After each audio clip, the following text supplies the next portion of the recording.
അവളുടെ മൗനം അവനെ വല്ലാതെ തളർത്തി. അപ്പോൾ ക്രിസ്റ്റിയുടെ ഫോൺ കോൾ അവളുടെ ടേബിളിൽ നിന്നും അടിക്കുന്നത് അവൻ ശ്രദ്ധിച്ചു. അവൾ എടുക്കാൻ നിന്ന നിമിഷം അവൻ ആ ഫോൺ എടുത്തു. ഹലോ മാളു, വിവാഹത്തിൻ്റെ ഡ്രസ്സ് എടുക്കേണ്ടേ? അപ്പക്കും അമ്മക്കും നിന്നെ ഒന്നുകൂടി കാണണമെന്ന് അവരും പറഞ്ഞു. ഞാൻ കരിഷ്മയിലുണ്ട്.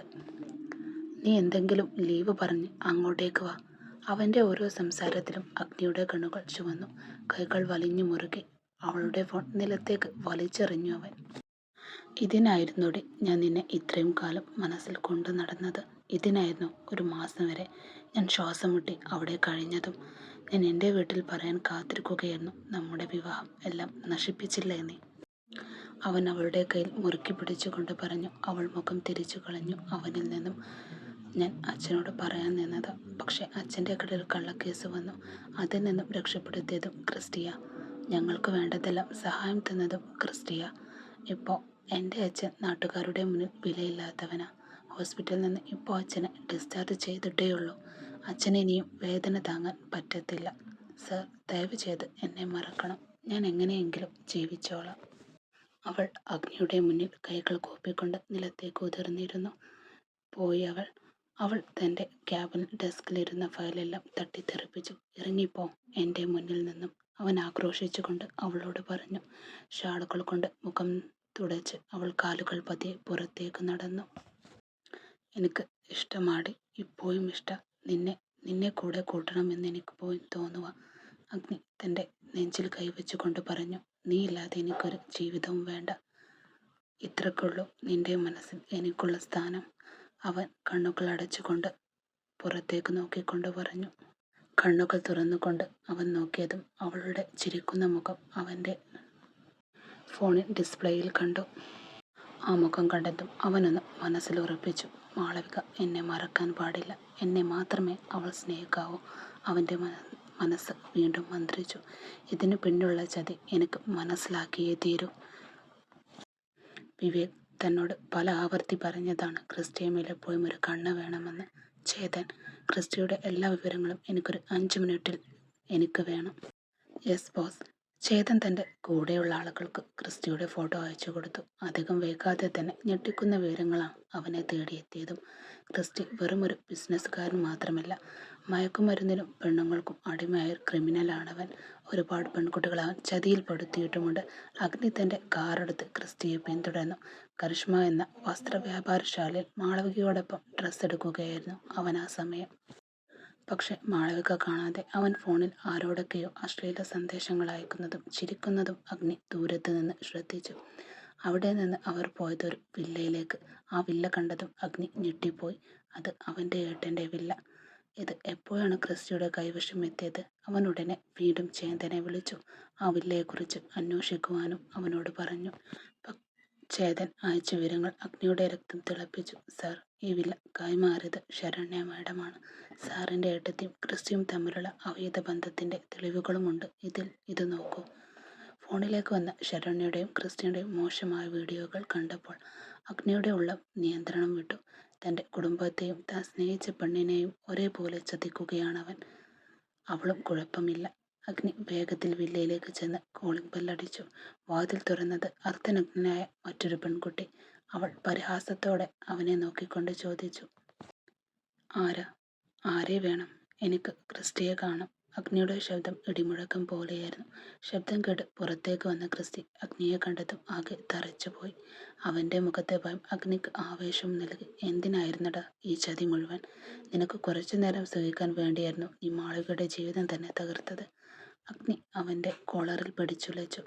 അവൾ എനിക്ക് വെറുമൊരു കളിപ്പാവം മാത്രമാണ്. നിന്നെ തകർക്കാൻ എനിക്ക് കിട്ടിയ ഒരേയൊരു ആയുധം.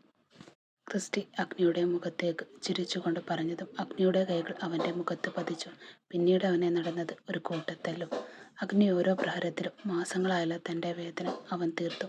ഇതേസമയം തൻ്റെ പഴയ ഫോൺ അഗ്നി എറിഞ്ഞുടച്ച കാരണം ക്രിസ്റ്റി വാങ്ങി നൽകിയ പുതിയ ഫോൺ എടുക്കാൻ മാളവിക അങ്ങോട്ട് വരികയായിരുന്നു. കൂടെ അവളുടെ അച്ഛനുമുണ്ട്. അകത്ത് നടക്കുന്ന സംസാരവും അഗ്നിയുടെ വാക്കുകളും അവൾ വ്യക്തമായി കേട്ടു.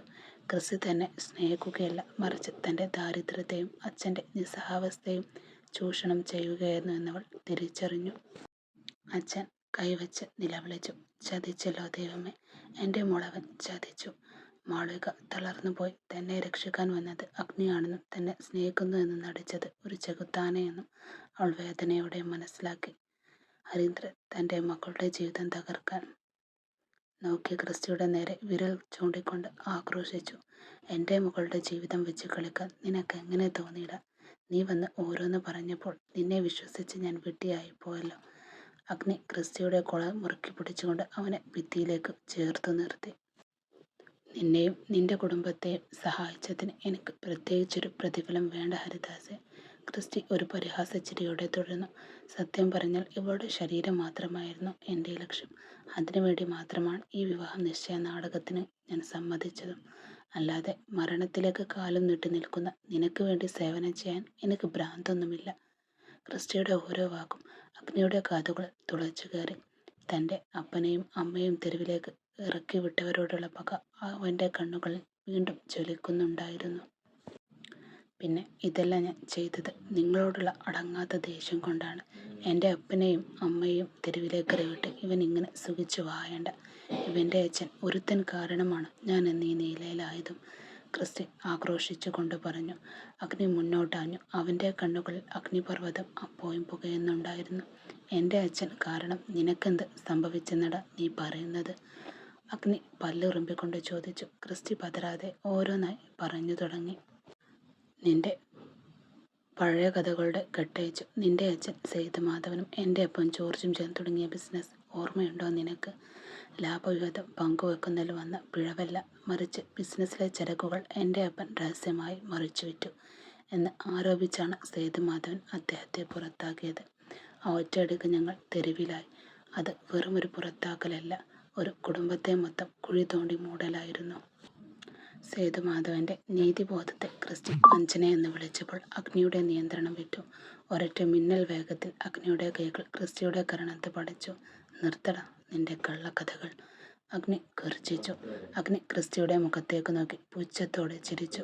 നിന്റെ കൂടെ ഒരുത്തിയുമുണ്ടല്ലോ നയന, അവൾ നിന്റെ ചേച്ചിയല്ലേടാ? ആ ചോദ്യം കേട്ടതും ക്രിസ്റ്റിയുടെ മുഖത്തെ ഭാവം മാറി. ശരീരം മരവിക്കുന്നത് പോലെ അയാൾക്ക് തോന്നി. തൻ്റെ നിഗൂഢമായ ഭൂതകാലം, ആരും അറിയാത്ത കുടുംബ ബന്ധങ്ങളും. അതിനിടയിൽ അഞ്ജലിക്ക് കൊടുത്തതെല്ലാം നയനയായിരുന്നു. അഞ്ജലിയെ ഭീഷണിപ്പെടുത്തിയതും അവളായിരുന്നു. അവളെ വെച്ചല്ലേ നീയും നിന്റെ ചേച്ചിയും എന്നെ ചതിക്കാൻ തുനിഞ്ഞത്? ക്രിസ്റ്റി ഒന്നും മിണ്ടിയില്ല. ഇവൻ ഇതെല്ലാം എങ്ങനെ അറിഞ്ഞു? ക്രിസ്റ്റി അന്തം വിട്ട് അഗ്നിയെ നോക്കി നിന്നു. താൻ വല വിരിച്ച വേട്ടക്കാരനെന്ന് കരുതിയ ക്രിസ്റ്റി പെട്ടെന്നൊരു നിമിഷം താൻ തന്നെ ഇരയായി മാറിയത് തിരിച്ചറിഞ്ഞു. അഗ്നി തൻ്റെ ഫോണെടുത്ത് പോലീസിനെ വിളിച്ചു. ഇവനെ ഇവിടുന്ന് കൊണ്ടുപോയിക്കോ, ബാക്കി കാര്യങ്ങൾ സ്റ്റേഷനിൽ വെച്ച് തീരുമാനിക്കാം. പോലീസ് ജീപ്പിൻ്റെ സൈറൻ ശബ്ദം ദൂരെ മുഴങ്ങിക്കേട്ടു.